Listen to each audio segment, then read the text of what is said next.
Profitable Things Part 21. Profitable Things Part 21. Alfred P. Gibbs. 5. To develop reverence for God as Father. The argument of Hebrews 12 is, as we reverenced our fathers who corrected us, shall we not much rather be in subjection unto the Father of spirits, and live? Just as well-trained children love, honor, and appreciate the training of their parents, and speak of them with affection and reverence, so the children of God should, much more, love, honor, praise and adore their loving Father for all His gracious dealings, His providing hand, His protecting care and His sustaining grace and His wise and loving discipline. No wonder the child of God sings, "How good is the God we adore! Our faithful unchangeable friend, whose love is as great as His power, that knows neither measure nor end." It is as the Father that God seeks worshippers to worship Him in spirit and in truth, John 4. Thus His discipline over us produces within us the necessary reverence for Him that is essential to true spiritual worship. This, in turn, is the Christian's highest occupation for which he has been divinely fitted by God's saving grace and the indwelling of the Holy Spirit, and thus constituted a priest unto God, 1 Peter 2 verses 4-9. Careless parents who have neglected the essential training of their children, thereby lose the respect and reverence that would have been theirs had they fulfilled their responsibility to them. This can never be true of our Father in heaven. He loves us too much to let us go on our own way, unrebuked, for this would cause us to lose our reverence for Him and bring loss and shame to us. 6. To produce from those exercised, the peaceable fruits of righteousness. No chastening for the present seemeth to be joyous, but grievous is nevertheless afterward it yieldeth the peaceable fruits of righteousness unto them which are exercised thereby, Hebrews 12 verse 11. 3 things are here affirmed regarding this discipline of the Lord. A. The painful character of it. Itus described it as being not joyous, but grievous. It is anything but a pleasant thing to the flesh to be under the disciplining hand of God. The child whose disobedience has merited chastisement from its parents finds the experience very grievous, if its loud cries and many tears are any indication of this fact. Though the punishment was deserved, it was anything but delightful, as many of us can recall, who were fortunate enough to have parents who believed and practiced the scriptural mode of training children. Chasten thy son while there is hope, and let not thy soul spare for his crying. Proverbs 19 verse 18. A man who attained to a high position in life was asked the secret of his greatness. He replied, "I owe it to 2 great factors. First, I was brought up at the knees of a devoted mother, and second, across the knees of a determined father." It has been well said that a child's character can be improved by a pat on the back, particularly if that pat is administered often enough, hard enough, and low enough. A Christian mother, left a widow with a large family of boys, so reared them that each boy not only became a Christian but also a preacher of the word. When asked the secret of her success, she replied, "I attribute it to much prayer and the use of a thick hickory stick which hung on the wall underneath the motto, 'I need thee every hour.'" Job found that the discipline through which he passed was indeed a grievous experience. He did not know the cause for which these calamities had been allowed to come upon him, the loss of his property, family, and health.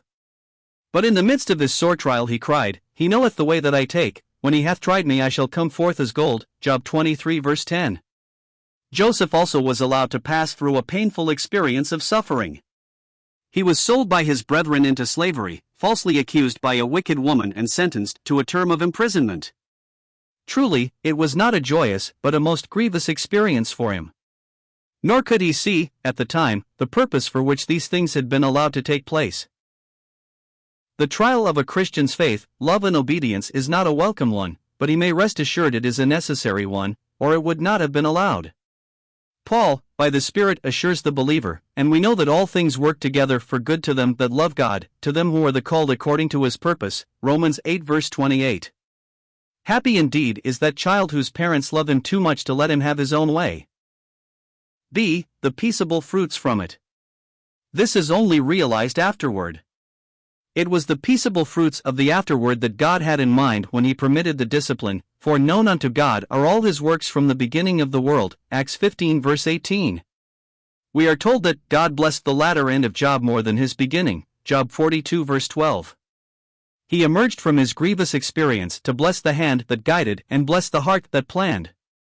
Joseph came forth from his training as a slave and a prisoner to take his place as second only to the king in Egypt, and to enjoy for many long years the peaceable fruits of righteousness. David confessed, "It is good for me that I have been afflicted, that I might learn thy statutes." Psalms 119 verse 71. It is in the golden light of the afterward of the peaceable fruits that we can appreciate the necessity for the grievous chastening. We can learn more by our hindsight than our foresight. J. Southey, commenting on Matthew 7 verse 9, once remarked, "The Lord's answers to prayer are infinitely perfect." Eternity will show that often when we were asking for a stone that looked like bread, He was giving us bread that, in our short-sightedness, looked like a stone.